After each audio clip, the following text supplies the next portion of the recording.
Thanks a lot. Now you're live. Well, welcome everybody to our Curing Coma Town Hall and Scientific Advisory Council meeting. That was a fantastic closing session of the NCS meeting, and I think it leads very well into this discussion. We have up to 2 hours to use this room for our town hall meeting, and I wanted to just give you a little bit of comments on the purpose of today. So, I think we're all familiar with town halls from our own hospitals or universities or election town halls or so forth. But the purpose of this is really not to be didactic lectures. It's really a discussion. It's really to have engagement of attendees who are both physically present as well as on Zoom. And so Susan Yeager asked us to do this for this annual meeting as a way to provide an opportunity for all NCS meeting attendees to engage as part of the Curing Coma campaign, because we are often asked and we want to be asked, how can I contribute? How can I be involved? What can I do? What's the status of the campaign?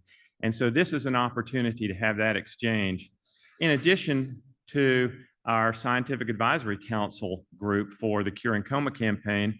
And the SAC meets about 3 times a year, usually virtually, because there are many folks who are in parts all around the world, and it's an opportunity to bring the scientific advisors together. So the way the format's going to work, and we know some people may have to leave to catch flights, and that's fine. It's really meant to be really informal.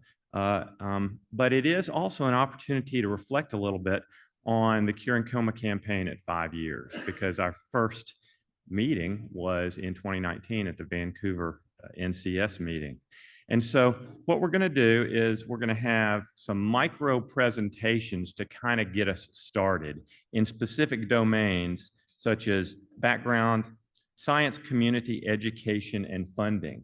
And so folks may come up and give a few slides, but we want to have questions and discussion. That's sort of the purpose of the town hall, as we're saying.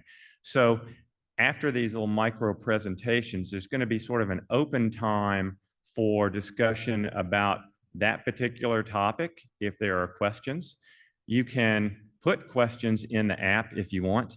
If you are on Zoom, we're going to try to make it so that you could put questions in the chat and we moderate that, or have you put your hand up in order to be able to engage in not only questions, but the discussion that follows from that.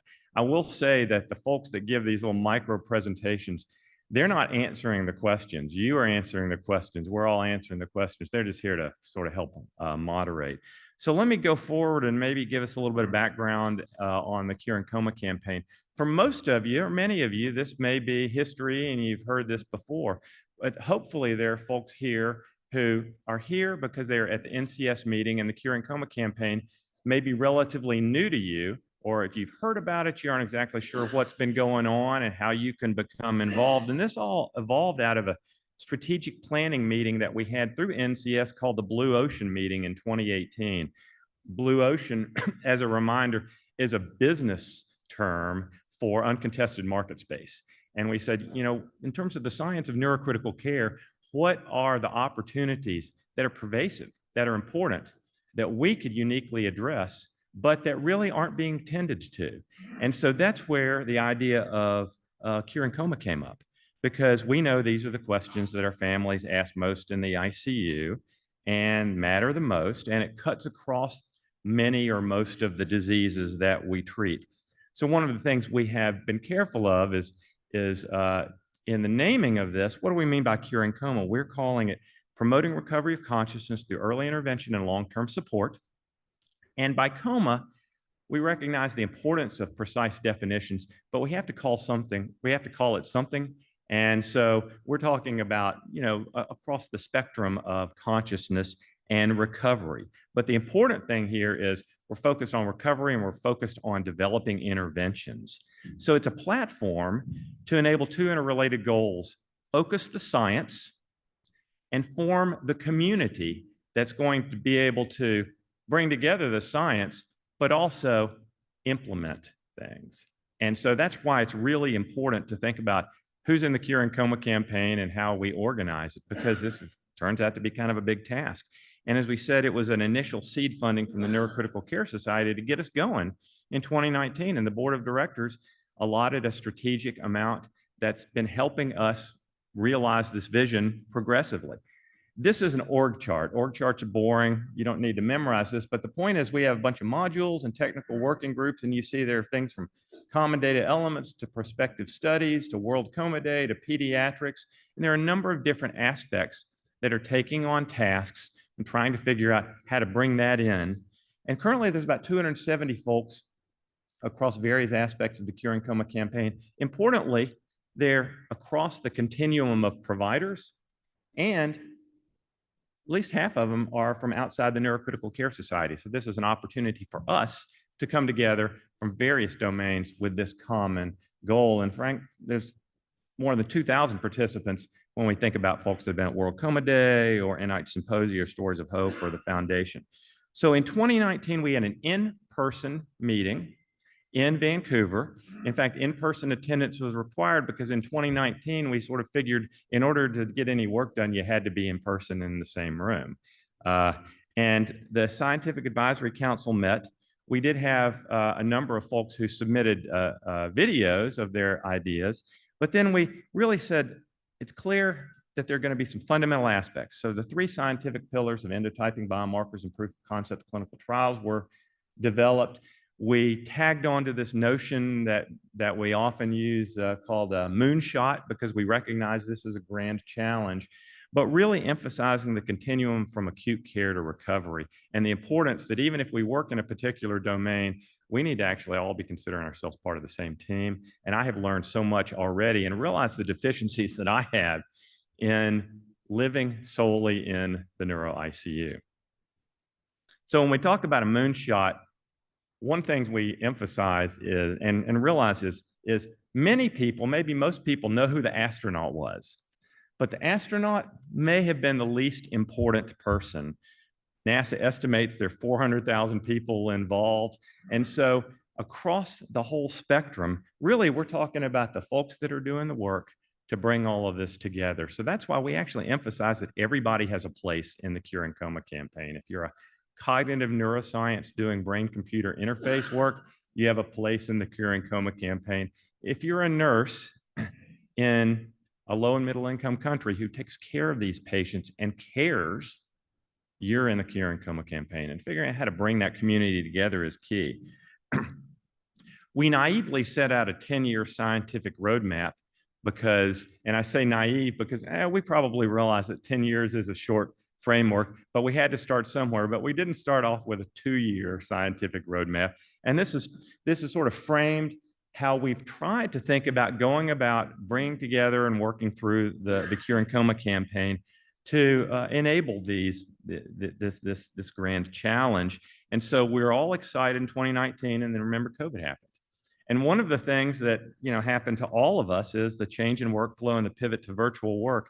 And you're going to hear some things from folks who are working in the science and the community and the education aspects of the Curing Coma campaign.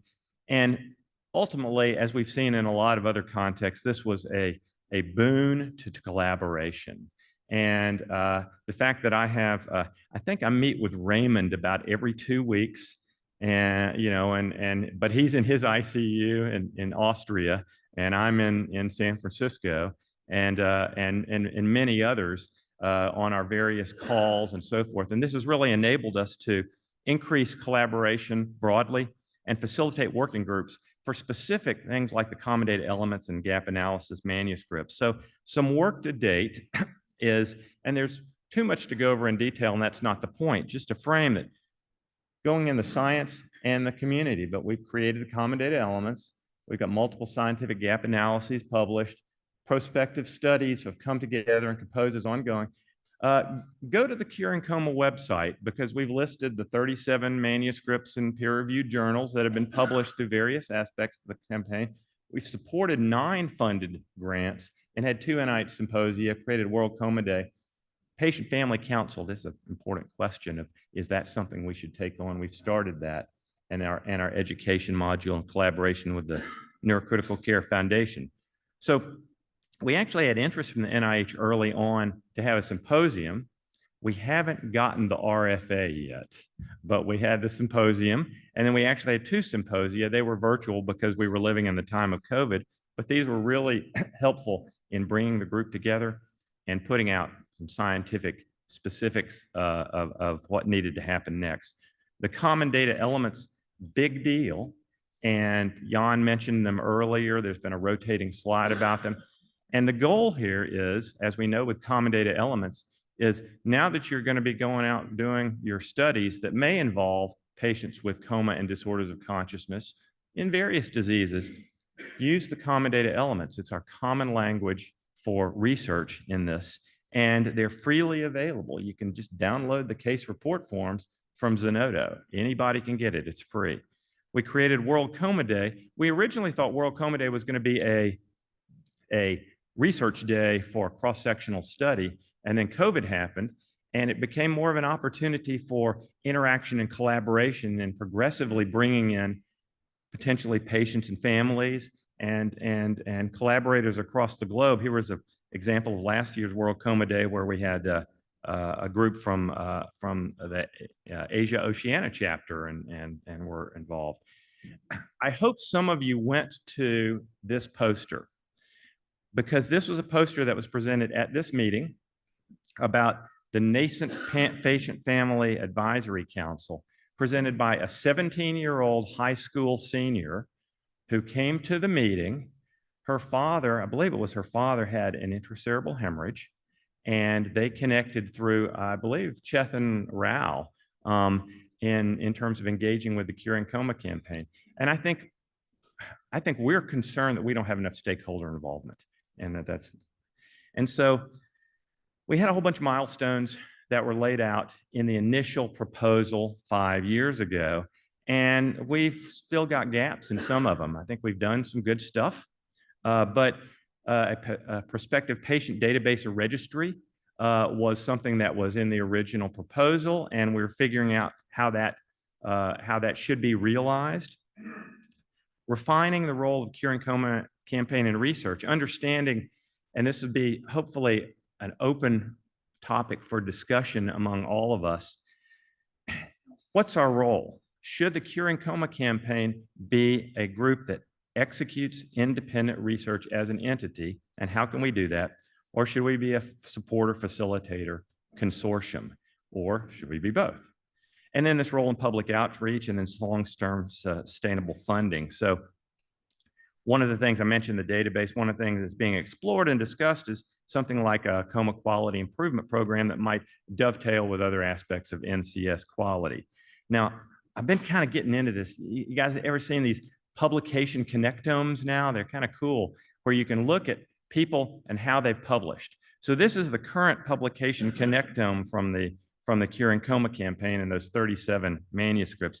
But what I like is the fact that there's a big ball in the middle, sure, but there's all of these spokes going off, and it's collaborations that we can actually measure and understand how we've worked together in ways that were novel and weren't there before. And so our update is it's a multidisciplinary grand challenge to fundamentally advance science of recovery and implement new therapies. And I want us to always keep our eyes on that. We're talking about therapeutics. I feel like one lesson of the last 5 years has been that Curing Coma, maybe not mostly, I think a lot of it's about culture change, moving from pessimism and nihilism to awakening hope in a realistic and responsible manner. We've got the seed funding from NCS, but that's not a long-term sustainable plan. So if you are not yet a collaborator, haven't submitted a story of hope, haven't donated to the Neurocritical Care Foundation, please do. Here is the link to World Coma Day. It's open. You can register for World Coma Day now. That's in March. And so we're going to be keeping this going and thinking about ways that maybe we should reconfigure World Coma Day for the goals of the society. And so in the spirit of collaboration, I'm going to ask everybody here who takes care of patients at all with any type of disorder of consciousness to scan the QR code now, to be part of this study that's a Curing Coma Campaign study in collaboration with Joe Giacino. This is a funded study from the National Institutes of Disability and Independent Living, and it's to understand the perceptions of the existing disorder of consciousness guidelines, even if the perception is, I didn't really know much about them, in order to then go an implementation science route on how to improve that. So take a moment and please, you actually get $30 if you complete the survey, so that's good. So that's sort of the kickoff. And, I'm just wondering at this point, before we go into any of the micro presentations on some of these domains, I mean, are there questions that have arisen now that folks want to bring up in general about the Curing Coma campaign? What we're going to do is we're going to Daiwai and Connor and Len. Hopefully you all know Daiwai Olson is the co-chair of the Curing Coma campaign. Len Palizzotto, who is not an intensivist, he is an engineer who worked for a long time with Draper Systems and has really contributed his time to be what we call our program manager for the Curing Coma campaign, and Connor Burton, who is our NCS Executive Office liaison. So they're going to be circulating, and it's fine to, like I said, ask questions or whatever. And I will say that I may not be the one to answer the question. I may ask somebody else because it's a discussion format, but maybe I can get it started. So anybody got anything they want to talk about now while we? Claude, how would you define success? How do we know we've gotten? Yeah. I'll tell you how I define success, but I would also be interested in, I mean, that's the open question. We've defined Curing Coma in terms of our own definition of promoting recovery. But I'm going to define success when we have a new treatment that is available and we've instituted that has taken patients who would have otherwise not recovered, and they've recovered to at least to an independent functional state. We have a treatment we can implement. Okay. But I will admit, I've started to think about the Curing Coma campaign less about the moonshot and more like the space program, because I expect that when we have a treatment, it may only be applicable in a certain subset of patients, and there are going to be patients that aren't treated. That we have, it may be not as effective as we want, even if it is effective. And so it's probably not enough to go to the moon. We have to think about what the additional missions are. So, but I don't know. How do you define it? Yeah. So I mean, I define it differently because from the nursing lens, I've seen success after success after success. To me, the first big success was that people stopped saying, well, you can't cure coma. We don't even know what a coma is. That's not, I haven't been asked that question in like 5 years. I haven't been hit. So that was the first success, is people stopped being so damn picky, right? The most recent success was we had several hundred people just glued to, I felt like I was sort of listening on the airplane to a private conversation between Jan, Nico, and Caroline, right? And it was like, oh, wow, this is like this is elevated. So that's how I define success, is we are moving that ball forward. Oh.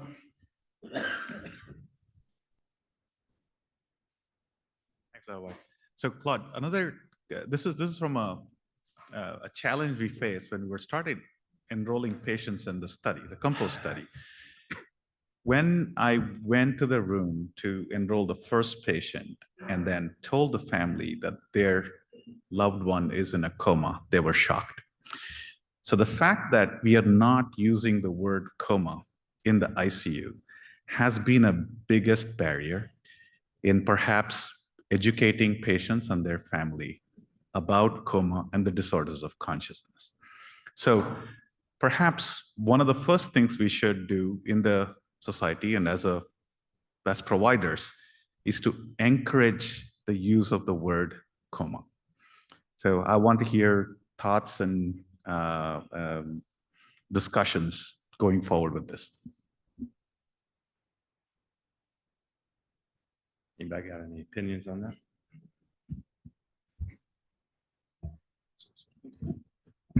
It's a really good question. It's very provocative. I think what's happened now, though, is people don't watch soap operas anymore. Remember the days they like, I was in a coma for a year, so it has changed a bit. But until you said that, it hadn't hit me. I don't really use the word coma very often. I think because I've had exactly that. I've been trained that kind of freaks people out. If we change it to disorders of consciousness, that seems to get even more obtuse. So I don't know. I mean, I got to think about that. So do we want to go back to this part? I agree. I think many times coma, if we go back to our standard textbooks and Plum and Posner, there's a specific definition, right? And we have broadened the definition of coma here to include the disorders of consciousness. So I have some concerns that if I start using the term coma and then I start talking about I don't know what the right answer is. I think people need to be aware. I don't know if we see on a spectrum of coma, a variant. I'm not sure, but I do worry that we have a specific diagnosis and everyone goes to Google and they may see it and then they lose their trust in us when they realize all of a sudden, but my loved one's opening their eyes. And when I read this online, it says they don't open their eyes. So you're wrong, which means you're completely wrong. If you're wrong about one thing, you're wrong about everything.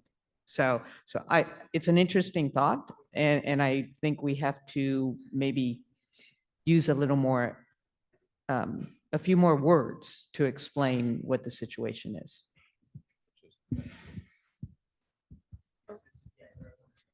I was just wondering if I could ask a question, shift gears a little bit to the policy aspect of what the campaign might unlock, given that we've seen cutting edge brain machine interfaces that might be a solution for patients that are in comas. Should we be keeping patients alive that are in a cognitive motor dissociated state for the hopes that there will be potentially a way for them to interact with their environment in the near future? We don't have enough beds or rehabs or nurses or money to take care of all of these people. So is there a role for there to be a policy arm or effort with the Curing Coma Campaign? Because the science is advancing faster than I thought even it would. And now you look at how many people have covert consciousness and what's possible for them, and you're saying, oh my God, maybe all these patients should go to rehab. I guess I would say, does anybody have I'm curious because I think that was a leftover question from the prior session as well. Just be curious because that's a fair question. One part of it is what are the ultimate policy implications for payers nationally or internationally? The other is, should the Curing Coma campaign take this on, or should we actually stay out of that and let that be figured out? Yeah, I think that's a really, really important question. I think we have to engage with policymakers. I completely agree.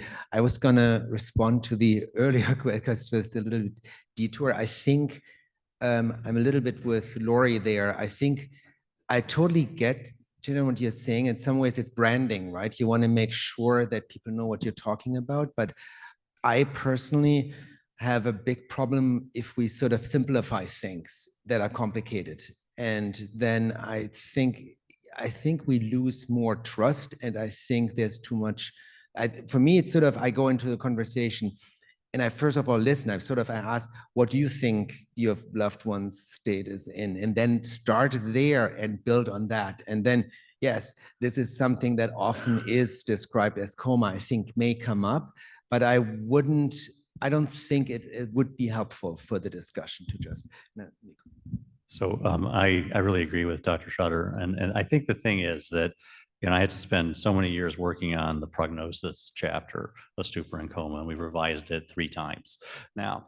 And there's real precision in the data, and it depends entirely on the diagnosis, right? Prognosis in coma is really different than prognosis in vegetative state, and really different in minimally conscious state. And it's only going to get, more secure with better data over time. So the way and in general, I have this problem all the time writing papers. So I move to recovery from coma, right? And then you can say, look, this person has had a severe brain injury. They are right now not responding.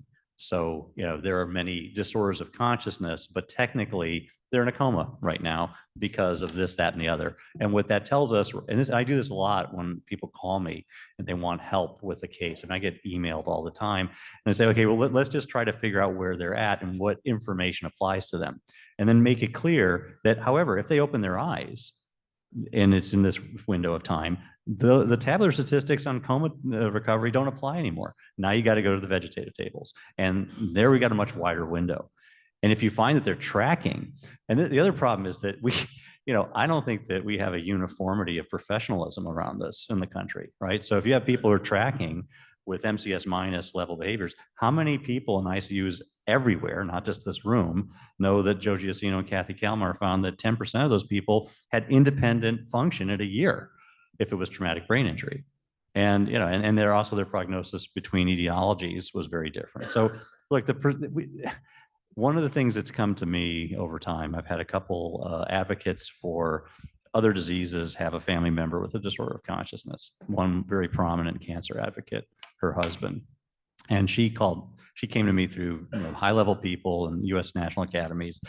She called me up. She was about 48 hours into the situation with her husband, and she said, "I can't understand this." She said, "I would have thought that this area would be like any other area in medicine.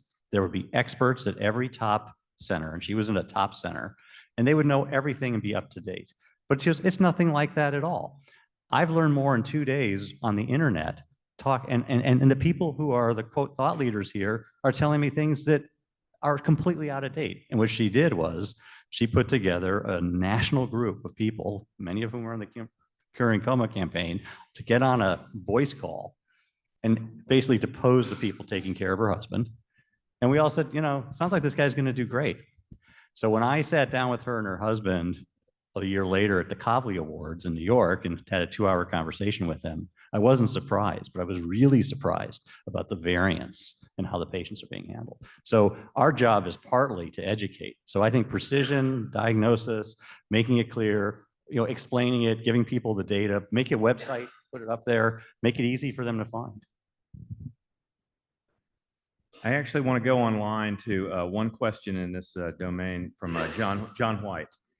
So, Thanks. Sorry to be remote, but I just wanted to weigh in as someone who works in the post-acute arena that I mean, I think it's kind of, we're moving toward a consensus, but I don't think we want to be telling our family members that their patients are in coma, especially when they're, starting to be minimally conscious and so on. So I do think Curing Coma Campaign can be the branding of the organization and the overall effort. And then very early on, when somebody lands on our information, we use this as an overarching term for a number of different conditions that matter, and here's what they are, and so on and so forth. I think what we're going to try to do in the interest of time is keep going with our some of our segments, and then we can come back to some of these questions. So I want to ask Mike Dieringer to come up because he's going to give is he? He's ready. Oh yeah, there you are.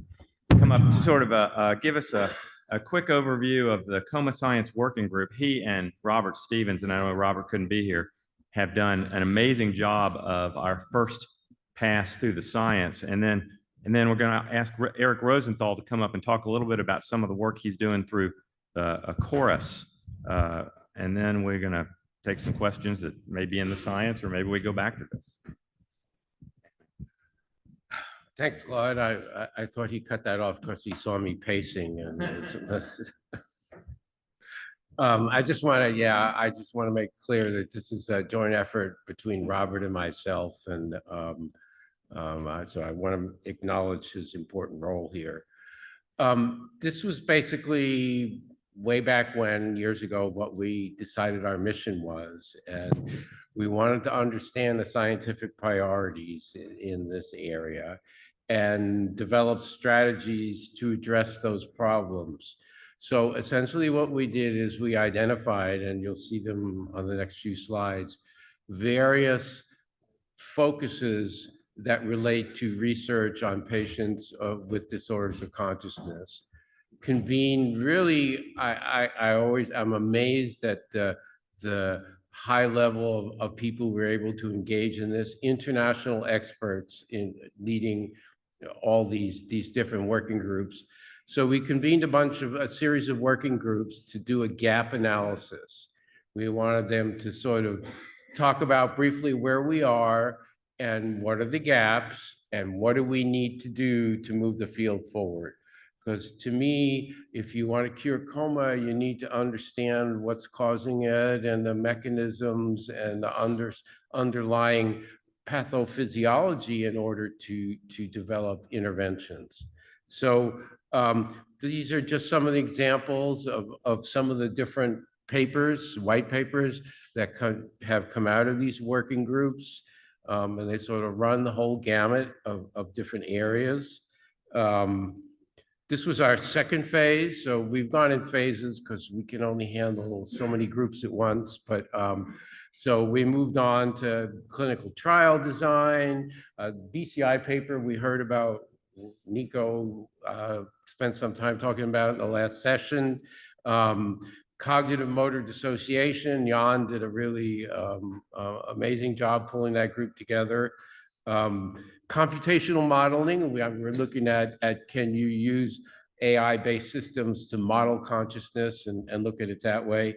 And now we have, in addition, 5 more working groups that are in the midst of the process. These take a year or 2 years to really get everybody together. These are the ones that we're currently working on, although we're looking for someone to lead the funding working group. So love to have some volunteer for that. Otherwise, what we're really looking for are, where do you see other areas where we should be looking in relation to the science of coma to form the 4th wave? So I think I'm supposed to what? Shut up now and Yeah, I think we're good. Okay. We want to open it up to questions about the role of the Curing Coma Campaign in the science. So stay up here if you can. Oh, actually, you know what? No. I wanted the presentations. I'm sorry. I wanted to let Eric come up and talk about for us a little bit, and then Okay. both of you guys can stay up here, and then. All right. Have a seat.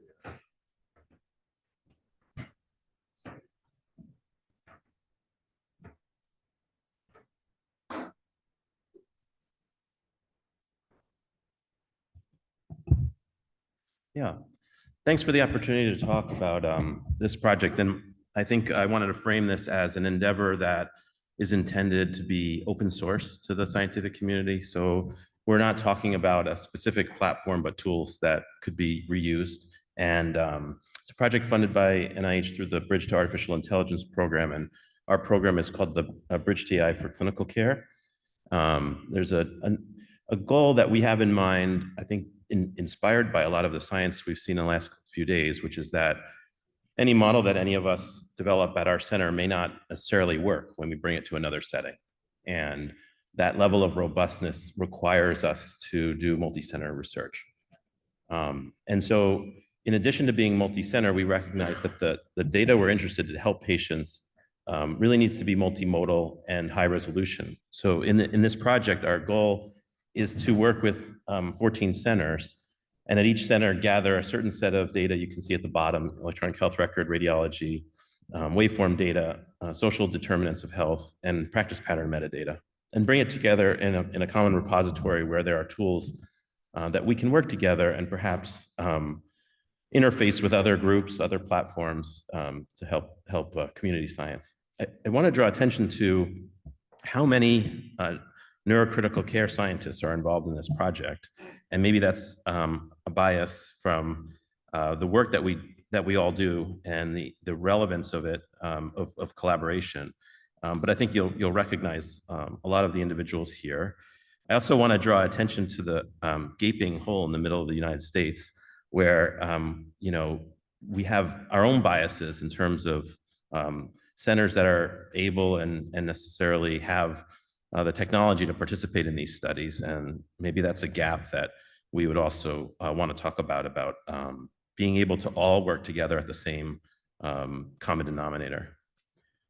So our goal is to develop a pan ICU, meaning neonatal ICU, PICU, MICU, SICU, neuro ICU, and so forth, a data set of 112,000 patients.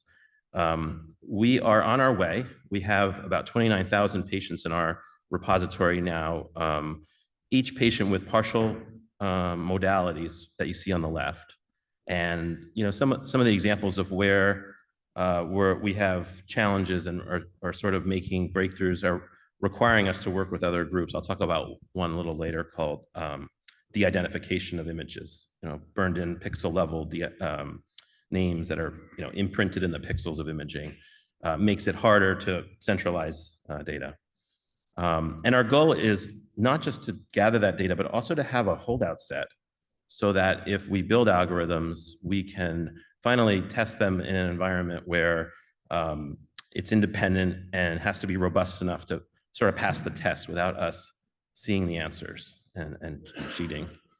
Some of the sort of signature accomplishments have been building an infrastructure for multiple centers to work together. So you can see on the left, 14 centers being able to log into a common platform, submit data in different places. And then on the right, you can see in that little, in the left panel, but to the right of it, there's a pink square, and a researcher being able to then log in and do some work. And on the right, describing what the process would be to do that work is, I would say, quite involved, outside the scope here today, but involves a couple of steps I'll talk about. So one is linkages, or so overall standardization is that we can't have a Tower of Babel. We can't all talk a different language and submit data together and try to have something that says size of pupil and something that says pupil size and something that says maximum pupil size and minimum, and you have to talk with the same so-called vocabulary or concepts. So the first step to that is to link data together, that if a patient has an image and has waveform and has EHR data, that they should all be linked to the same patient. And that is shown on the top right. And on the top left. And on the top right is shown mapping data in electronic health records to a common vocabulary. I don't know if any of you are familiar with these, but some include LOINC, SNOMED, and others. And so if you had a concept like pupil function, you would go search it up in one of these vocabularies like LOINC or SNOMED, and you'd know that the thing I'm talking about at University of Virginia is the same thing that LOINC defines. And so that when that center collaborates, we know we're all speaking the same language. We have sort of a translator. Many centers have standardized data through the OMOP or I2B2. We are working with the OMOP Common Data Model because it's the most widely utilized. But those centers that have standardized data often don't have it for the data we care about. They don't have it for that rich ICU flow sheet data that the nurse is collecting perhaps every hour or two of patient's wakefulness, speech, motor, sensory, et cetera. The other part of standardization is making sure the data we're working with fulfills the needs that we have. So on the bottom left is a pretty complex heat map of qualitative aspects of different waveform formats and why they may be good for different aspects. And on the right, on the bottom, is sort of testing those and seeing how fast they are. And so the lower bars are speed, and each color is a different data set that's publicly available that we've tested on. So we've taken sort of an approach to standardizing EHR and waveforms in a way that they're useful, that we're using standards that don't have gaps, that won't mess us all up when we work together. We've done this specifically for the Curing Coma campaign common data elements. There were 8 common data elements or 9. I can't recall. Each of them looks like this on the bottom left. Many of us have contributed to these. They're PDFs, but they don't come as a database of concepts. They come as questions you might ask or types of aspects you might ascertain. And so literally we went through these and found I think it was over 1,100 concepts in the Curing Coma common data elements and mapped these to common concepts in Loing, SNOMED, and so forth. And you can see in this area that they fall out in different ways. We qualify the matches as either perfect, broad or narrow, et cetera. We can talk another time about what those mean. A lot of them are measurements or procedures, observations, devices, and so forth. And then we've started to develop different types of tools. Settings in which you can annotate data on the top, visualize it, multimodal data, and on the right, be asked questions about it. Those yellow little highlights are of certain concept words that might be picked out of text, and you might answer a question, does this patient really have, ICH? And on the bottom left shows an example of redacting PHI that wasn't in the header. You can't turn it off. It's actually burned in. And on the bottom right is a map of my state from patients at the 2 hospitals, sister hospitals we work at, showing that depending on patients, the origin of where they come from in our state, how likely they are to withdraw care. A little sort of red state, blue state map of comfort measures.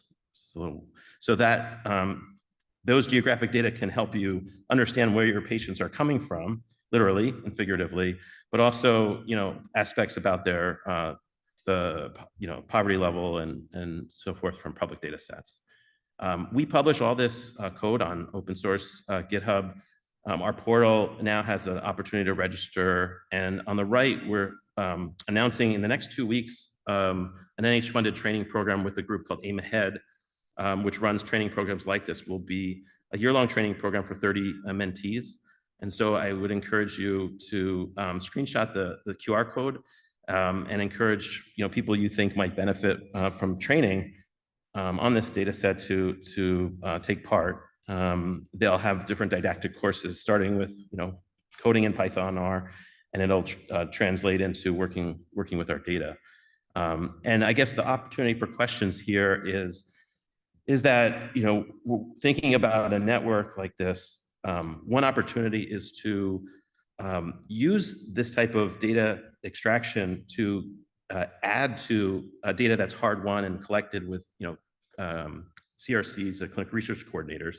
The other opportunity is to think about using the tools here and then expanding to grow a broader network. And so I'd encourage you, if you have a study that you'd like to run, maybe you would think of 14 centers and say, can they run this? And then I can get my imaging and EHR data in addition to, for example, outcomes that I'll manually collect, and sort of enrich the ability to make a data set much less expensive to gather than you might otherwise think.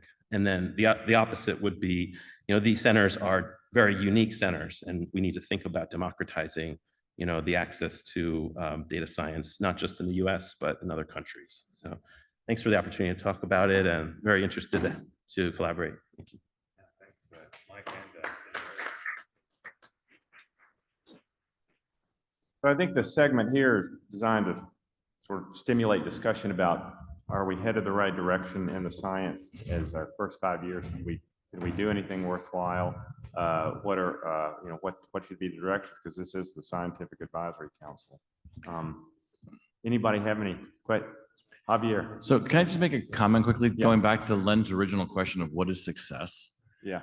So before Curing Coma, when Daiwai and Paul Vespa sort of negotiated a separate research area for neurocritical care, and Paul called me and said, would you help run this thing? We sat and talked for about 2 hours. And our fundamental question was, can a society like this grow a tent? That is to say, bring in people who are already doing the work, use some of the people who are already in our society who are doing the work, and basically find some area of research. And could we functionally grease the skids to move it forward? And we had no idea coma was actually even part of it, right? We came up like the next year with the Curing Coma thing. And it was sort of fortuitous. We picked a field that already had a robust literature, a robust research group. But as far as success goes, the ability that we've had to actually bring in people, almost everybody from that field to be part of this and to contribute to this when they had their own things going, I think is success. I think after 5 years, you just have to say that. But the other thing is that the goal was that this was just the first of the horizon, right?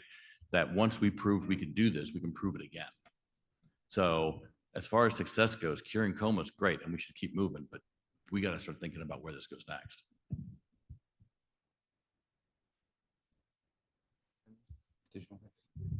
Mike, can I ask you a quick question? Well, actually, Carolyn, go ahead. Yeah, I think that this effort is fantastic, and it definitely should be continued. In the what I love about this effort is really the partnership between acute and more subacute and chronic, and we needed that for so long. So thank you for initiating that. Now I will say something because I was a bit shocked by what I heard just right now, and I need to say it, but. How do you want to cure coma if you're not able to say the word to your own patient? So if you want to just discuss with health providers and policymakers, you need to talk about these things. And if it makes you uncomfortable to talk about that entity to your own patient, it's very hard to just imagine gathering and trying to find some treatment for this entity. I think this is something that should be, it's to me, this is incredible to hear that you cannot tell to the family that the patient is in a coma, or you are afraid to say it. Okay, tell me then. Yeah. It's not that I'm afraid to say it. It's just the patients don't stay in a coma state long. They move out of it. Right. But no, but when the families first come in, yes, you can use it then, but you have to, what I was saying is you have to educate the family, and you can't keep saying coma. So we need to make sure that we don't simplify it so much and just use the word coma all the time, that we can't just say they're in a coma and keep it. We have to, but then when you start getting into, well, now they're in a unresponsive wakefulness state, what we're having to do is provide the education that people who aren't aware of these things know the right terms to use. Okay, because yeah, I don't think anybody in this room that's as intensivist. It's exactly that. You no, you don't want to label something as coma that's not coma. That's the only point. I mean, yeah, we don't want to label wrong. So this is the other discussion. So I heard about results that actually when we talk about coma, we also mean all different things. That definition per se should be maybe updated based on the literature, recent literature that shows sometimes that the coma that we actually mean with closed eye and things like that might actually be sometime a little bit erroneous or inaccurate. And so this is something that should be addressed. Definition, again, coming back to that, is really something that we should be clear on when we are talking to each other or to our family. But thank you for clarifying, because to me, when I heard that it was not something that we would tell patient that the patient was in a coma, I was like, no, that is not possible. But definitely, this is again something that should be discussed, how we define these different entity, and when we talk to the family, that we are sure that there is consistency in what we are saying, and that coma is a transient state, but then it should be transmitted to the family right away for them to understand what's happening, instead of just vaguely saying, well, it's disorder of consciousness. I think the point is well taken. Definition of coma. I think the definition of coma first is actually clear, but what we learned in the Come Together study that healthcare professional see coma differently, and I think that's also something which is important for the Curing Coma campaign to solve that problem. And I think going for another consensus or how we actually talk about define coma, how we communicate that is a very important next step. And we brought 8 different parts how to define coma, and we recognized there were 90 different combinations of these points, which how people actually see and define coma. I think that's an important point. And quite soon, the Come Together study of the LIMICs, low and middle income countries, going to be analyzed, and we will see how the definition is actually there taken. And I think that's something we have to focus in the campaign very importantly. Just one last comment to add to this discussion, and then I'll keep myself shut after this. The concern I faced, just to reiterate my point, was that the use of the word coma has substantially dropped in our practice. And then when we are trying to enroll patients who are in coma, it becomes incredibly difficult to approach families. And then it takes a lot of education, obviously, which is important. So perhaps my intention was to say, we have to use the word coma, and perhaps more importantly is to kind of disconnect the current perception of coma with the public understanding that, and educate them that not all comas are the same. Last point. So we have a question in, and then Paul Vespa's online after this question. So I guess it could be for Mike, since you've been the co-lead of the Coma Science Working Group. So from the gap analyses that we've done across multiple domains, if you had to pick one or two things that the Curing Coma campaign should tackle as a specific next study to get us along that 10-year timeline, what is it? I guess I'll use this as an opportunity to pitch an idea I've just been kicking around in my brain based on some of the work we've done. So one of the working groups we had was looking at preclinical models of disorders of consciousness. And within that group, we sort of explored a bit about, can anesthesia be a reasonable model for studying disorders of consciousness? And one of the people in the group basically showed he was looking at reversal of anesthesia. So they had a bunch of rats that were anesthetized, and then he gave them different agents, different drugs, and looked at whether it woke them up or not. And, you know, we've had these, so I take that, and then one of the other groups we had was looking at therapeutic options and, you know, talking about the stuff that John White and Brian Edlow did with the amantadine.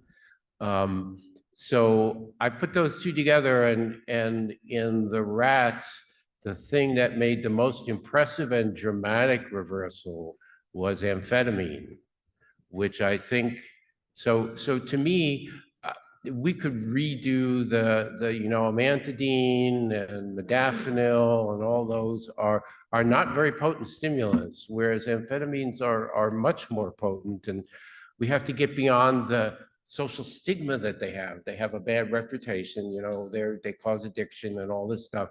But on the other hand, they at least based on this indirect animal model would be the drug you would pick of all the different ones that they tried.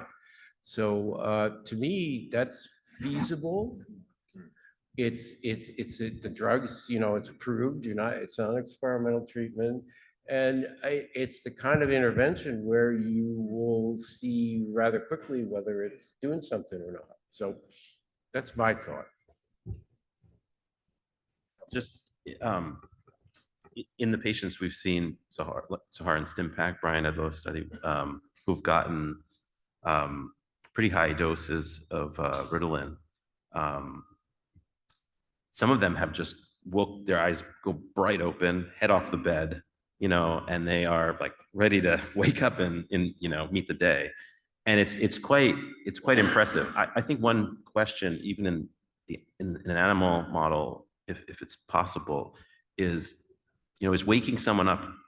We know that patients who wake up early have better prognoses, but is waking someone up forcibly early going to help their recovery, or is it going to stress their brain and in a time when we know there's a supply and demand, matching, which is an acute period. And so I think that is sort of a question for us if we want to cure coma. When do we want to do it? Right away, so that decisions about life and death are made, or is it that we have a job to protect the brain for a certain period of time?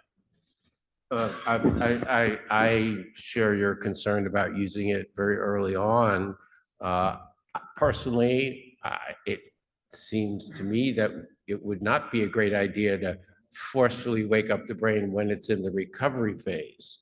So I think this is something that would be applied in a more chronic phase of the illness to after the acute phase is completely over, when we're not thinking about recovery the way we do. And then of course there's work about amphetamines in other situations, enhancing learning and maybe might be stimulating recovery.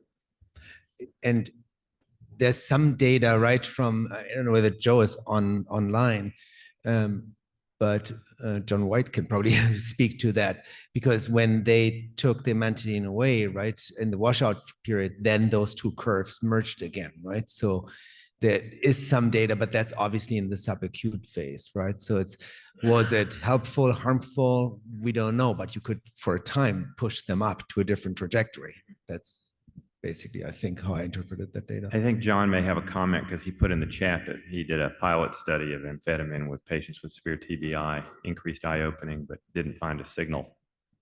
Yeah, in addition to you quoted right in terms of the amantadine, that the effect did diminish when we washed out, although we didn't design the study to find out whether it completely went away or whether it just shrank in magnitude over time. But the other thing I want to say, I'm a little embarrassed because we did this study before everyone was pre-registering, and so we didn't publish it, but we did a pilot of in patients, not all DOC per se, but all ranging from DOC to severely impaired and in PTA, and randomize them to amphetamine or placebo. And our goal it was a pilot. Our goal was really to find a measure that was responsive to the drug, because of, as somebody already said, would it show up primarily as arousal, primarily as a mood improvement, less agitation, various possible mechanisms for it to enhance functioning. Unfortunately, we didn't find any of the possible measures that looked to be drug responsive enough to make us want to go on and do a larger study. So that obviously doesn't mean a negative outcome. It means not encouragement of a positive outcome. So at UPMC, we are actually doing an awake trial, and in our post-cardiac arrest patients, we are using stimulants on them once they, quote, stabilize. And by stabilization, we say we've gotten them off sedation, they're off temperature control, and our PCAS group is doing that study and collecting the data. Anecdotally, I start all of the TBI patients on stimulants once I get the monitors out. I get the tests that Dr. Okonkwo wants, David wants for prognostication, including his MRI. I wean off all sedation, and then I work with PM&R, and we start everybody on some type of stimulant. So I'm starting people as early as day 7 on some kind of arousal agent.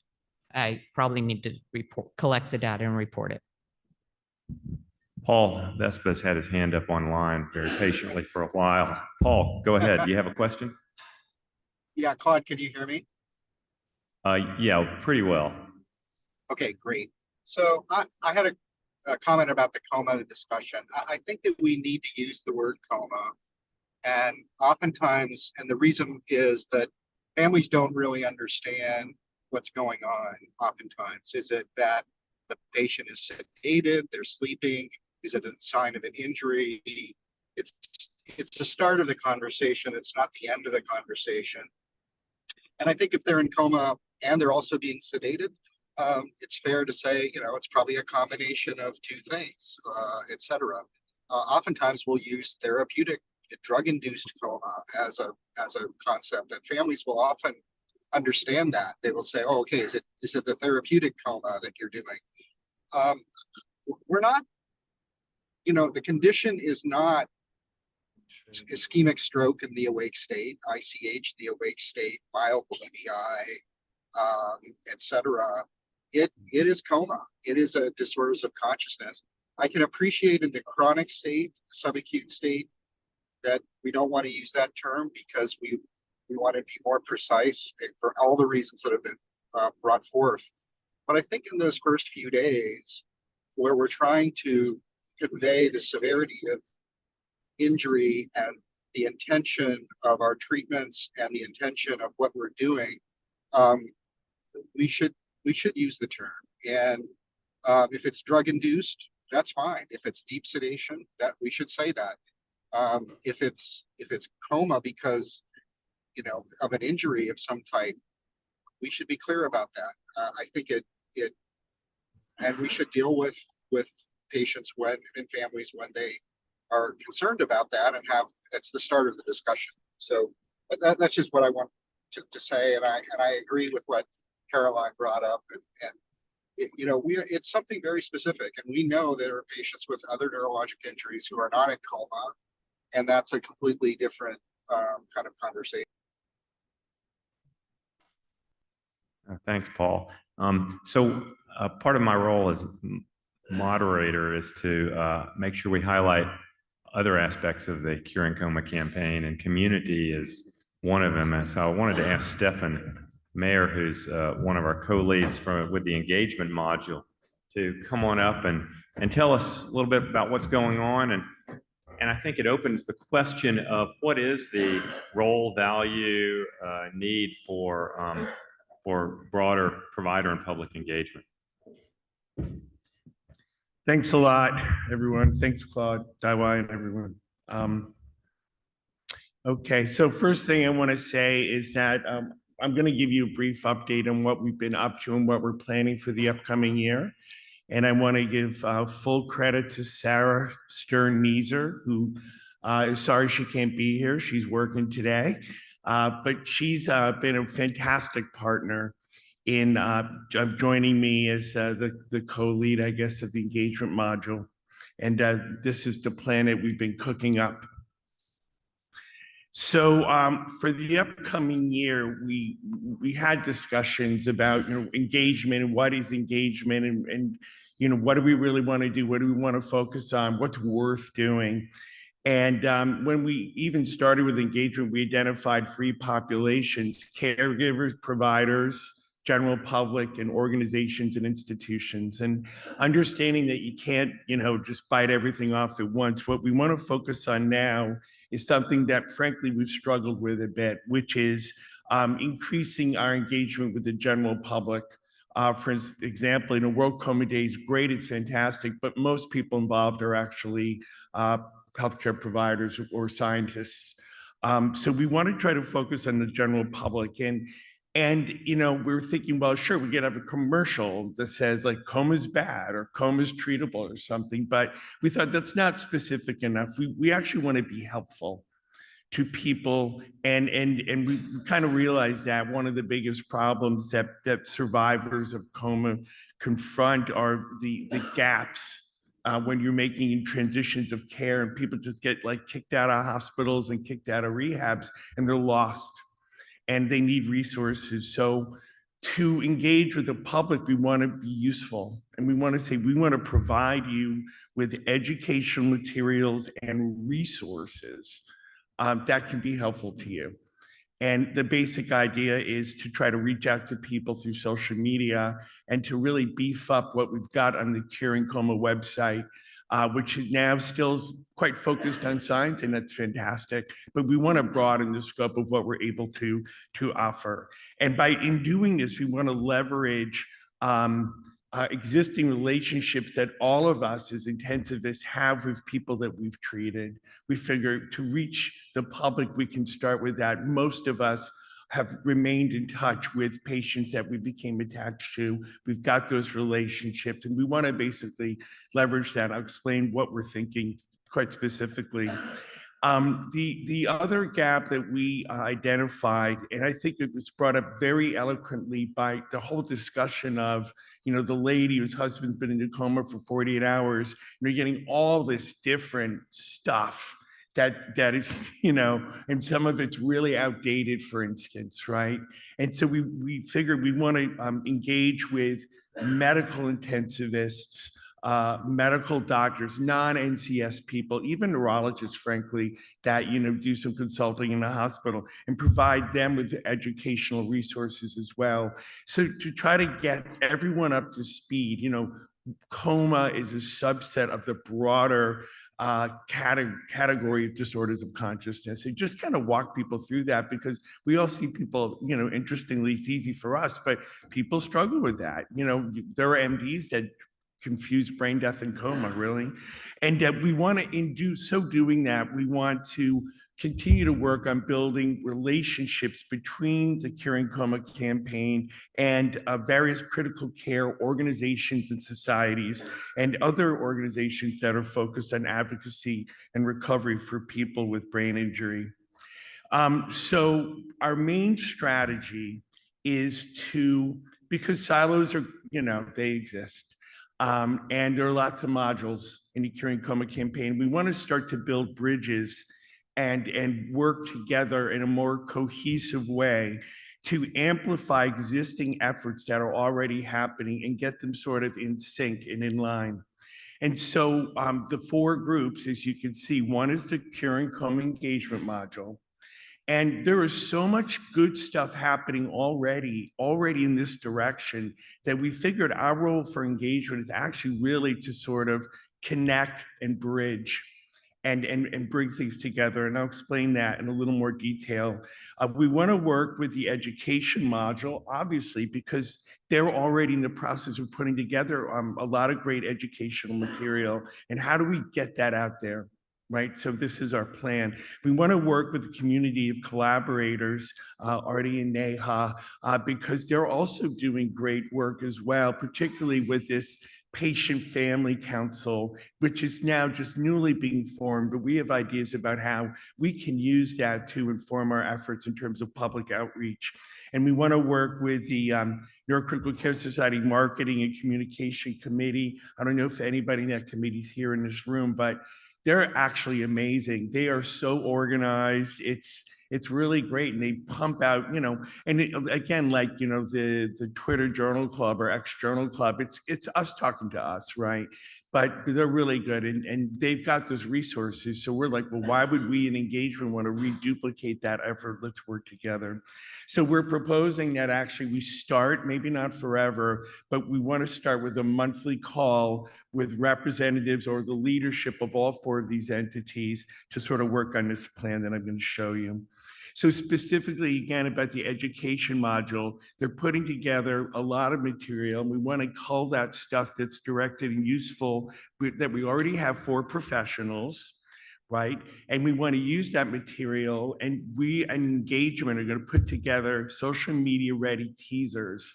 Learn about this, here's what's going on, whatever. And then we're going to get that material to the marketing group and send that out and try to send that out, to professionals. And what we want to do there is construct a beefed up page on the Curing Coma website of resources for providers page.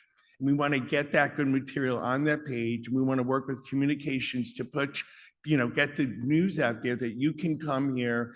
And we figure, look, if you're a working intensivist in a small hospital, you're not going to go and check it out for fun, right? But when you've actually got a patient in trouble and you're like, now what do I do? And you go to up to date and it's not as up to date as you need or want. You want something more sophisticated or accurate. You can come here and know that we're here for you. Sure, okay. In so doing, we also want to market this, what we're doing here to the other medical societies. And again, the theme is, what can I do to help my patients recovery? In terms of reaching out to the public, right, we want to work with the community collaborators, like I said, and they're already databasing video content and other types of content directed appropriate for families and caregivers. Same thing, we want to take that, make the teasers, send it out more via conventional social media outlets like Facebook, Instagram, or whatever people are into these days. And the theme of this is, now what? Now what do we want to do? We really want to focus on the gaps, in transitions of care. Bunch of other additional resources that we already have. We want to do that job of getting that together and presenting in a way that's useful, organized, easy to work through. Because right now what we've got is great, but it's not easy to work through. And that's the work that we want to do, is go through there and find the good stuff. As far as the Patient Family Council, we've developed a survey directed towards coma survivors and their families and caregivers, asking about where are the gaps. Right? What are you struggling with? And we want to do it. What do you think you're going to struggle with? And then, in follow up, what did you struggle with? And of course, we want to have that data ready for World Coma Day in March. We'd like to publish that as well. But most importantly, we think that what we hear from that survey can inform where we focus future efforts. The way we want to do this, and because we're going to need your help, if we can find 40 providers that can get that survey out and filled out to 5 of their former patients, that'll get us 200 responses. And we're thinking that that would be enough to start to approach validity.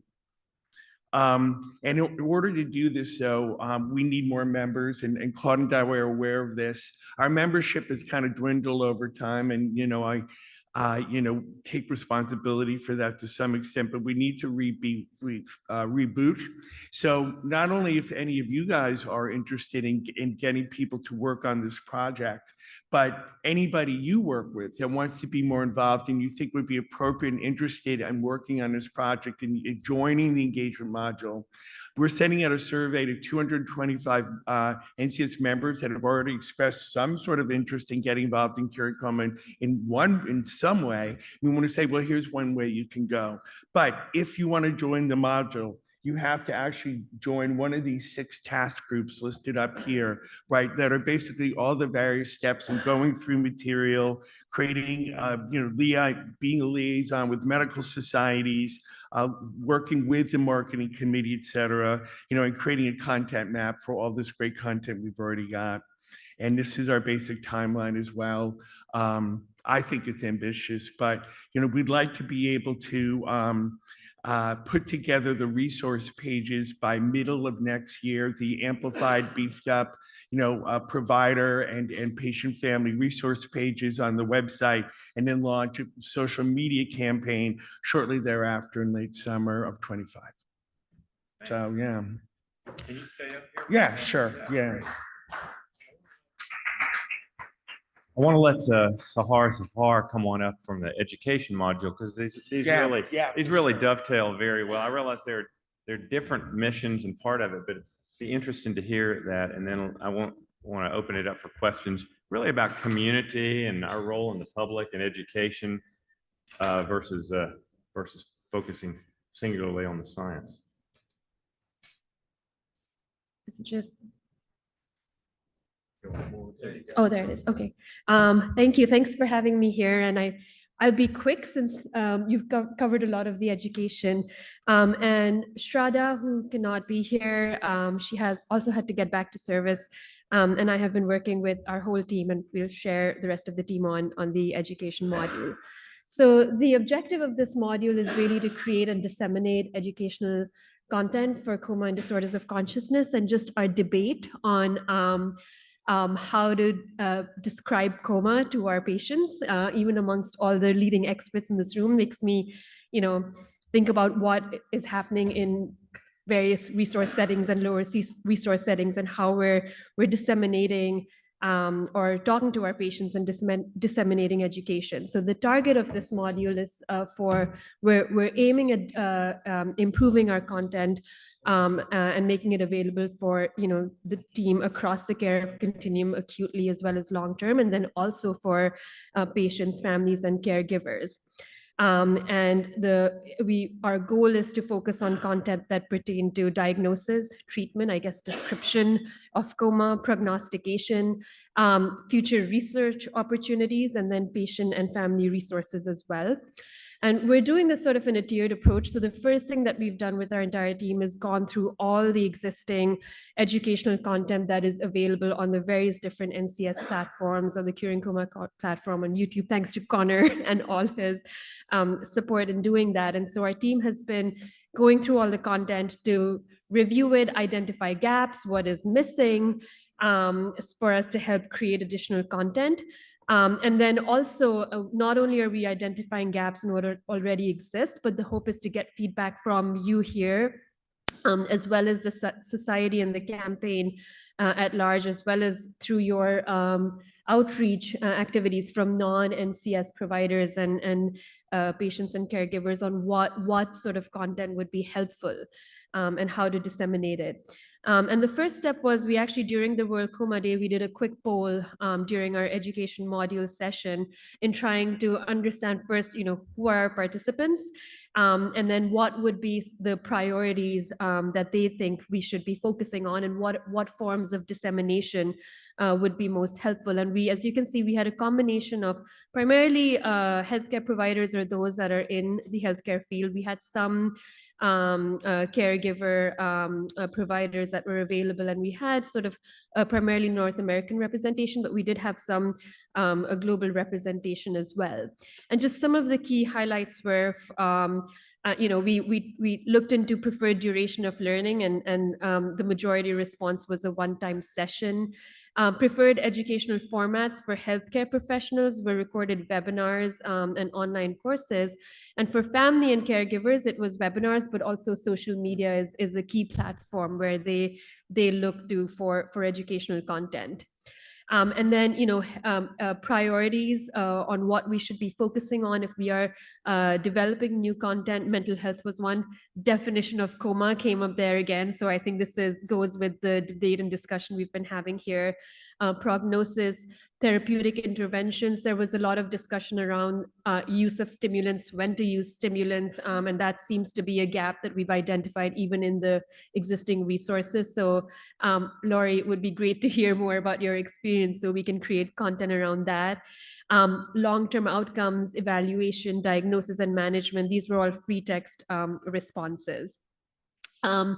We asked about measures to make educational resources available and online, of course. I think a key thing that keeps coming over and over again is access, having these resources available for open access. I think for our engagement with families, caregivers, as well as non-NCS providers, figuring out a way to make this available broadly without having, a substantial costs associated with it, making educational content available in multiple languages. So that's the key thing that we need to work on and focus on in order to get to our global audience as well. And then some of the barriers identified were technology, equipment. We heard a lot about administrative buy-in, especially if there's, costs associated with it. Sometimes departments don't want to purchase in bulk. Financial support, and lack of consensus around various aspects of diagnosis and care, which I think all the science and research that we're doing will help address. So as next steps, we're completing our review of all the existing content and we'll disseminate what we've learned about gaps. We are actually launching a formal survey, an international survey, which is currently under IRB review. We were hoping we would have it out by this conference, but I think it's a good thing we're not competing with Joe Giustino's survey. So that we're going to disseminate that in the upcoming weeks. And the goal is really for it to be in, an international survey so that we can understand what are the needs, of course, here, but also in lower resource settings across the globe, and address that. And then any feedback and input from the group here on what we should focus on would be helpful, and eventually have all the resources available in one consolidated place for folks to access. This is our team. Shraddha and I sort of lead the education module, and we try to create a diverse, multidisciplinary group with representation from different aspects of healthcare in developing this content. So that is all I have. Thank you. So wanted to have a section on community and education. Paul Vespa has a question online, and then Walter, okay. Paul?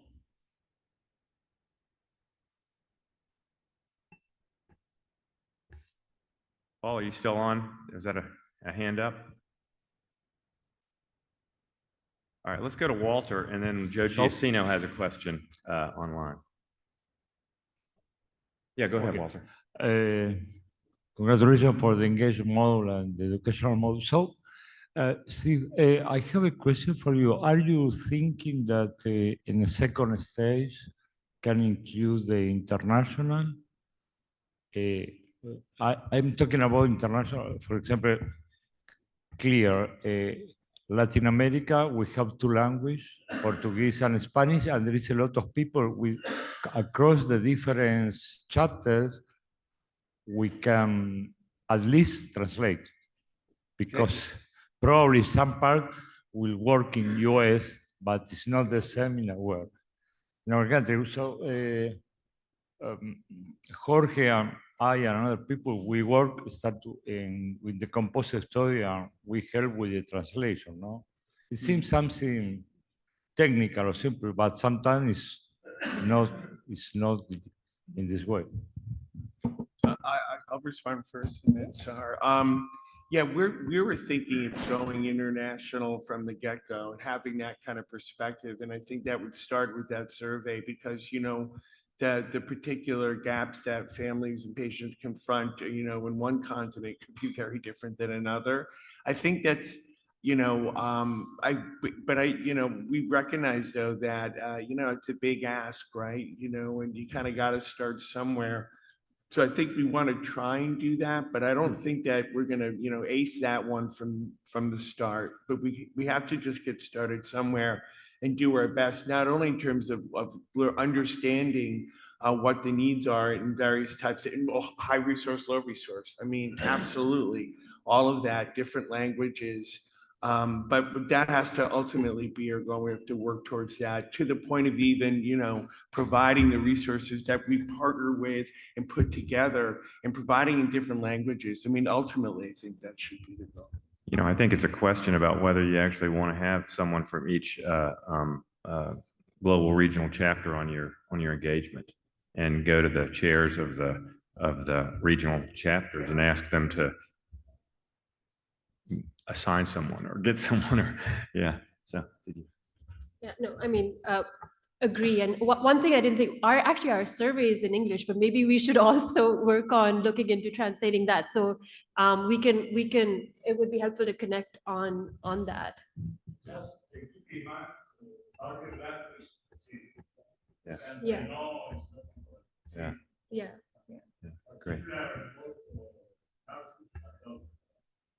So Joe Giacino is online. Joe, you have a question? Yeah. Comment? Thanks. So I'll direct it to both Stefan and Sahar. I wasn't clear on, for both of these initiatives, whether the push toward education is going to be primarily in the during the acute space, or in the acute space, as opposed to the post-acute space. And the reason that I'm curious to know that answer is because, you know, the Model Systems Knowledge Translation Center, which is a federally funded center, has been up and running for a long time. I assume you guys are aware of that center. It has extensive materials that have been highly vetted, cognitively tested for consumers. And some of the topics that I saw in the presentations clearly overlap with what has already been done. So I think it's, so maybe this is two comments. One is, have you made any attempt to connect with the MSKTC? Because I think it'll be super important to coordinate these efforts. And then the second is that the gap that exists is on the acute side. So again, we have great materials that from the post-acute period downstream from there. So I would hope that these efforts really do take aim primarily at the acute space. But you know, just curious to hear where you guys are at with that. I can go first. So we do actually broke as part of our module for education content development.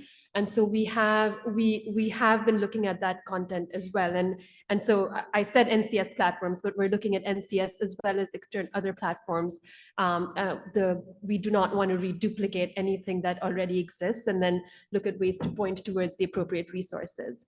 So yes, we did look at that. And then we are focusing on both the acute, we're thinking of both acute as well as long-term, and are not focusing on just one phase of care, but really the entire continuum of care for when it comes to consolidating, I should call it consolidating all the educational content that exists, and then identifying any gaps that remain. Same, that's it, same, you know, same thing. Acute and Devon has a question or comment?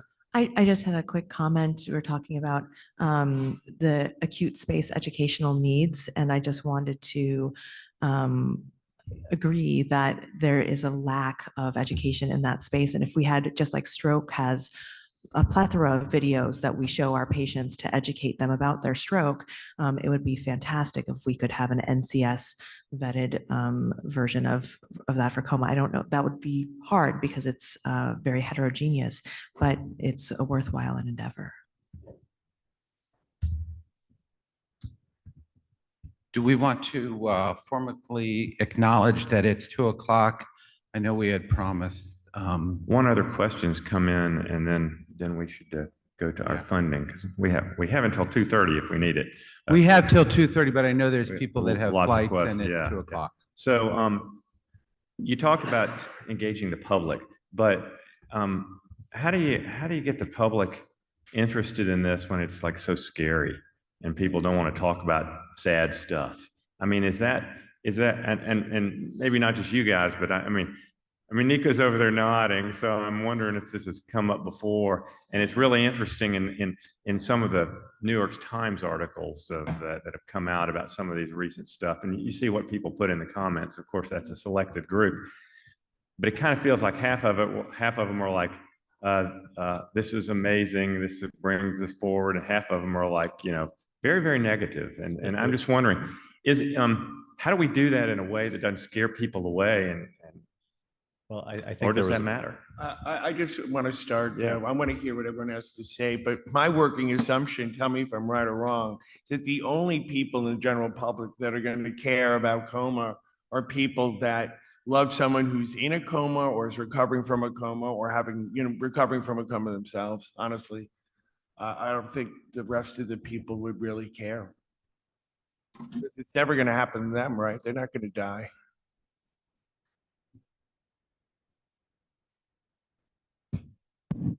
Is on. Yeah, I mean, this is a real problem, and for getting this funded and getting this out there, you're going to get a lot of resistance, and it freaks people out. This whole area. On the other hand, everybody is likely to benefit from this research as anyone else, which is not true for most neurological diseases. I do think, however, that people do care. I mean, the tremendous amount of pushback from the right to die movement, you know, that they receive in this country. And that whole kind of culture war is, you know, sign that this is of general interest to the public. But I've encountered it exactly as you describe it. One development officer unhelpfully said, "We're interested in happy stories." Okay, that's a problem. We got to solve it. Yeah, Mike, Jan, and I are going to volunteer for your funding committee because I think that's really important. We got to fix this. If we don't fix this, no progress gets made. There's not enough money. Just a logistics comment. I do want to make sure everyone knows that if you need to leave for another event or your planes, please do so. It's not disrespectful. We're going to keep going, but I wanted to make sure everybody knows if you need to head out. Thank you for being here. Actually, I feel that more broadly, consciousness is really what people are interested in. And if you can just link really clearly, I mean, for us, of course, it's obvious that coma is related to consciousness, but if you can just grab on that interest that general people have in consciousness and just bring it in our field, that would be the key, because people are interested in consciousness. They want to know more on what makes them human, what is consciousness, how that works, and how that works. Well, you need to look at some models, such as, of course, anesthesia, but also disorder of consciousness.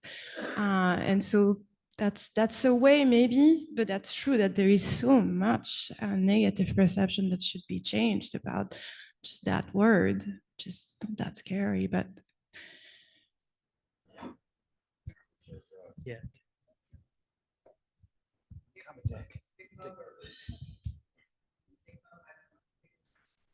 Hi. It's okay.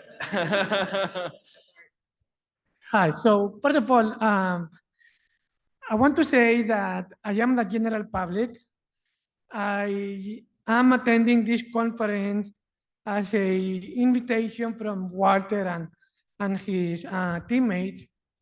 But, you know, I'm the general public. I don't know anything about medicine or how to treat coma or what coma is, right? So attending this kind of event has allowed me to educate myself. What coma is, what DOT is, what kind of equipment can be used to treat towards the patient's recovery. And that is really important to me because even though I don't know anybody within my circle, in my life, that has been or is in coma, potentially all this learning experience that I had this week is going to help me to maybe identify injuries or maybe how to act properly towards what's going on in events that I might have with relatives and stuff. But in that case, if in the future I have my mom being in coma, I would like to learn because I think I have the capacity of understanding the consequences towards recovery of the patient and how could I treat my mom afterwards, after the discharge, or maybe how could I avoid risks of having this kind of accident, right? So I think most of I think a baseline should be established for the general public to educate, normal people like me, right? And I think all this effort is very important to each one of you and me to, expand the knowledge of all this stuff and publish. And I think this is a great effort for everyone here. Thank you. Oh, yeah. Thank you, Doug. I just want to go back to what Stefan said is that if we haven't had somebody that is involved in a head injury, it's kind of like it, it's just not an issue. But and I was that way until 2018 when a really good friend of mine had a head injury, and that's kind of what got me to be an advocate for curing coma. But in the last couple of years, we've gotten to know very well some sports figures who have had injuries, and it goes to kind of what Nika was saying, and these are happy stories. One woman is Jamie Mo Crazy, who some of you probably know, X Games international, a skier who was first female to do a double backflip and everything, and got a head injury, up in Vancouver, and actually did very well. And now she's a motivational speaker on this stuff, and she is now really trying to advocate for a lot of the same things we are, for understanding of what it's like for a family to go through this. And she was her family had a lot of, resources, as a lot of kind of Olympic athletes do and everything. And they did well, but now she's really trying to fight for those people who don't have the resources and the family members go through that. Kevin Pierce is another friend of mine, a snowboarder, Olympic snowboarder, got a head injury, recovered very well. I think you could get these people to kind of adopt the whole curing coma cause and kind of unify these people. They all started their own foundations and they're all kind of aiming the same thing, but I think we could unify that with stories that have a lot of a wide range of interests, to a wide range of people. And I'd be happy to, make some connections. So we have one more section where Lynn is going to bring us up to date on funding, and then we've got some open. Thanks a lot. And we'll have some open time to ask new questions or go back to some of the prior themes. But just got to go forward. Yep. There it is. There you go. Yeah. So I have the unenviable task of talking about money. And I want to try to give you just two messages here. One is we really need to think differently. Because if the old saying, if you always do what you always done, you always get what you always got, or something, whatever that is. You know what I mean? And I think we have to get out of the box a little bit. The other one is, I'm going to ask you all now, what do you spend your money on? How do you decide what you spend your money on? Right? I'm not going to call on people, but it's something that's of value to you, right? Because if it doesn't have value to you, in other words, if you don't care about it, you're not going to pay for it, regardless if it's $1 or $1,000. It's not the amount of money; it's just the principle of it. Yet we go to funders. I know what you need, all right, and we expect them to give us money. Interesting. So the thought here is, what's our value proposition to whomever we're seeking funding from? What's in it for them to give money to us? So just want you to think about those messages. I'm going to go through a few slides here, but I think that's really important to think about. And I will assert we don't think about that enough. Okay. All right. Anyway, we have a new development officer, Steve Hartley. So for those who don't know him, get to know him. He's going out groveling for money for us. We want to have a development plan created by the end of this year. Want to revise the NCS research priorities. Okay, those sorts of things. And if you have ideas, please send them to us. Okay, we don't have all the answers. So if you have ideas for research stuff, okay. And the outreach to industry and strategic initiatives. I think we have to think about things a little differently there. And of course, there's the whole CQIP. Everybody's familiar with that, quality improvement. And what funding should we be giving to that to make it happen? Okay, so we all know this stuff, foundations. So we have our own neurocritical care foundation. And of course, there are all these other foundations that we can go after, how big of a global problem is coma? Because, you know, Gates is very focused on world health and that sort of thing, and particularly in third world countries. Maybe a place in, so you get all that. There's our old friend NINDS that probably 90% of our efforts go to, right? And this is not a criticism, but that's, you know, you do what you're used to or you're comfortable with. And we respond to RFPs, which is great. But there's also other funding opportunities with HHS. Yeah, I know NIH is under HHS, but there's a CTO of HHS. Did you know that? Okay.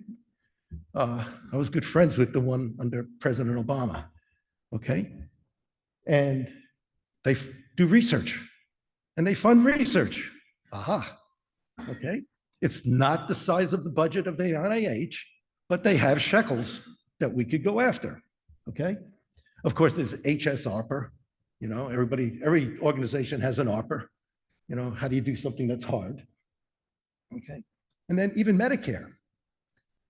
If we reduce the stay in the ICU one day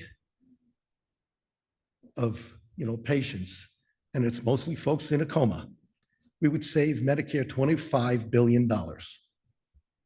Okay.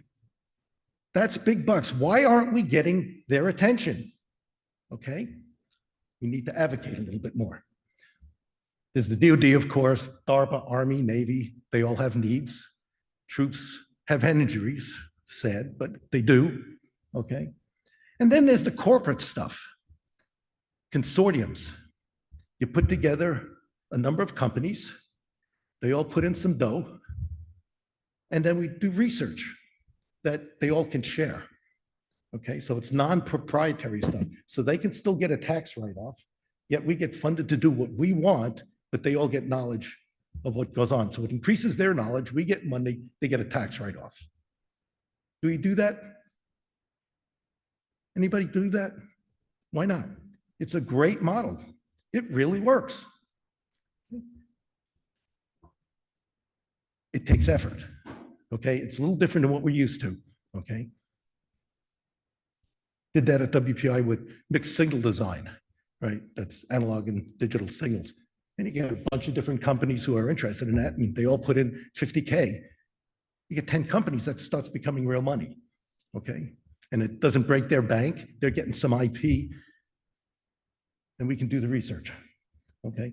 And then there's the joint development stuff where you actually get a scientist from some organization, a company, to work in your lab with you, and you do it together. It's a very interesting model. Just trying to throw out some different ways to think about this stuff. But don't forget my first 2 points. What's the value proposition? And think differently. So we typically respond to RFPs, which is great. But how many of us really try to influence the generation of the RFP? Okay. I'm going to give you a little example, a little quick story. I was working with a bunch of folks on PTSD, and we were talking to NIH, trying to get funding for that. And similar to Curing Coma, we had folks who were experts in psychophysics, folks who are expert in, you know, neurochemistry, you know, cortical transmitters. Folks, you get the idea, in all these different aspects in imaging. They never talk to one another. Yet, if you really wanted to have a dent on PTSD, you had to have all these folks working together. So we pulled them all together and started working together. And we said, what would it take to really do something? And we said, probably about 50 million bucks. So the NIH doesn't give money like that, except Roger Pittman. I don't know if anybody knows Roger Pittman. He was at Harvard. He retired. So Roger and I, we wrote a white paper. And Roger knew somebody at the NIH. We gave it to the NIH. They said, nah, we don't do that. 6 months later, they issued an RFP for $50 million based on our white paper. I'm not making this up. Absolute fact, you can verify this and all that. What's the point? The point is, you got to do stuff, okay? That's the message, okay? You know, no guarantee, but never say never, okay? It just takes some chutzpah, I guess, or okay. So do what you think is right and push it. And eventually people will listen. It's all about relationships. Just remember that. And you all know that. Okay. Start with white papers, that sort of thing that you all know. Understand the commercial strategies of corporations. Understand where they're going so that we can develop a value proposition that then gets to their sweet spot so that they want to give us money. Those sorts of things. And we're not compromising any standards here because we're doing what we think is right. So with that, any questions? Thank you.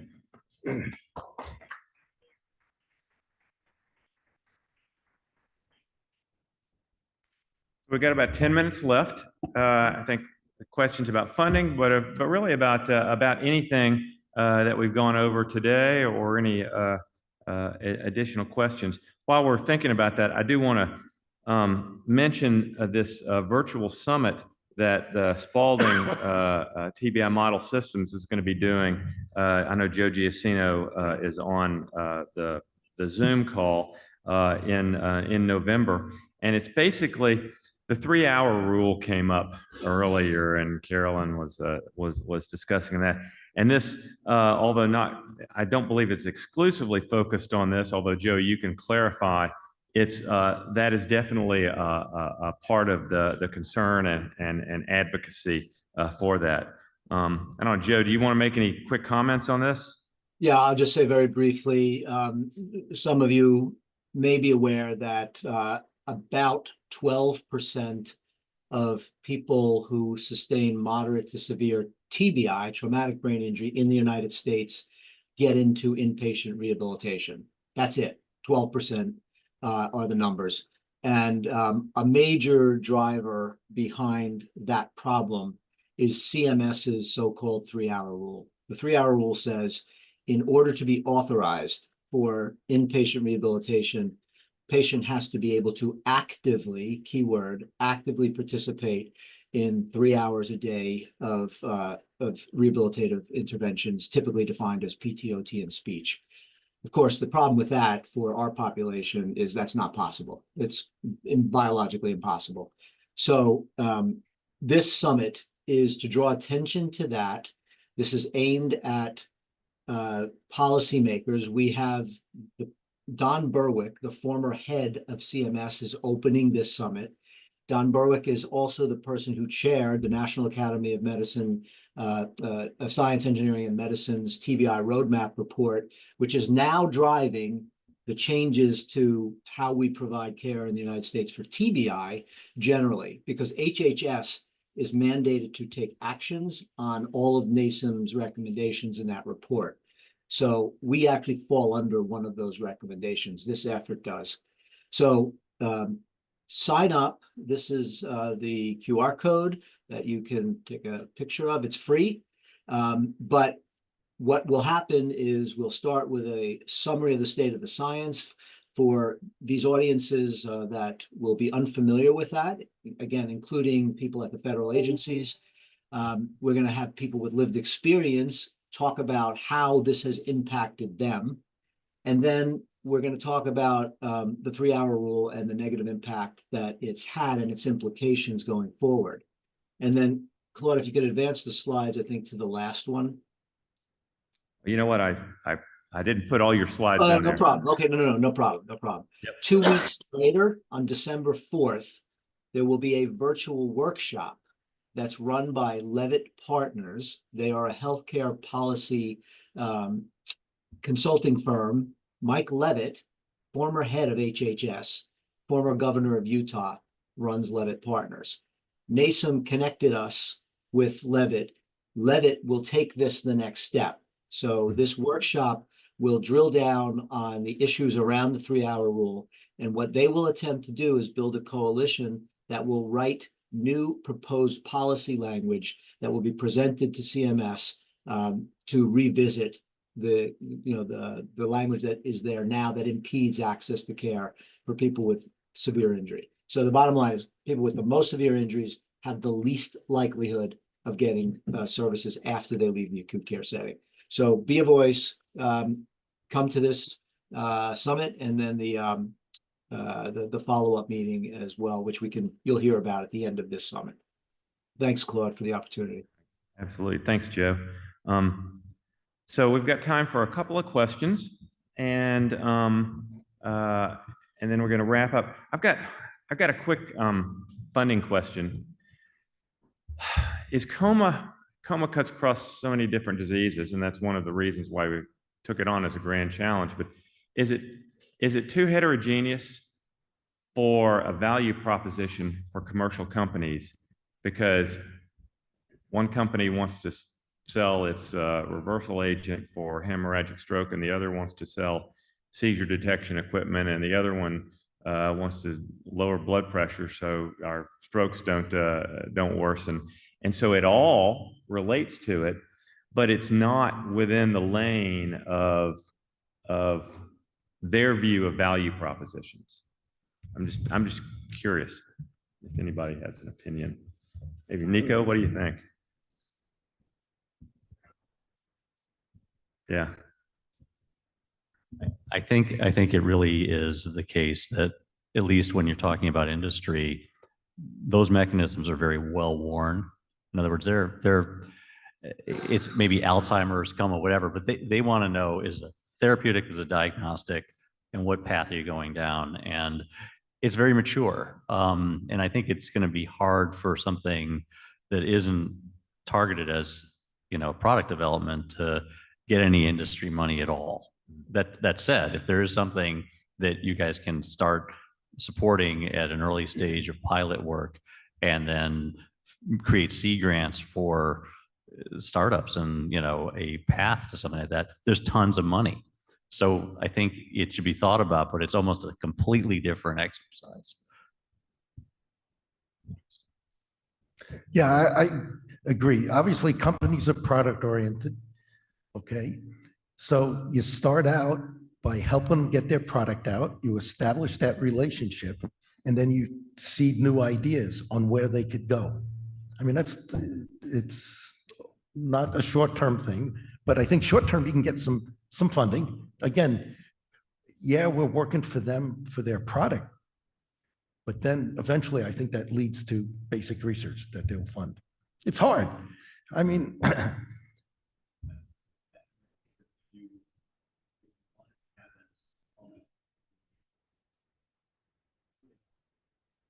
yes, of course. Yeah, I don't disagree at all. I mean, didn't say this was easy, but neither is getting money from NIH.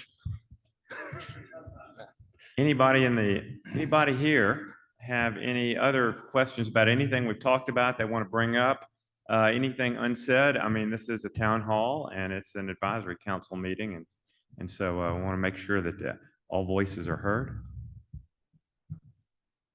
Daiwa, you got anything else? No, it's been really, really great listening to everybody, actually. And we had 70, because I counted them, 70 attendees in person or online, which I really think is absolutely wonderful, and appreciate folks coming to the town hall and pushing forward the Curing Coma campaign. I think we've got a lot to think about. This was recorded, so we can go back and mine this for additional questions and ideas, but also make it available to folks. So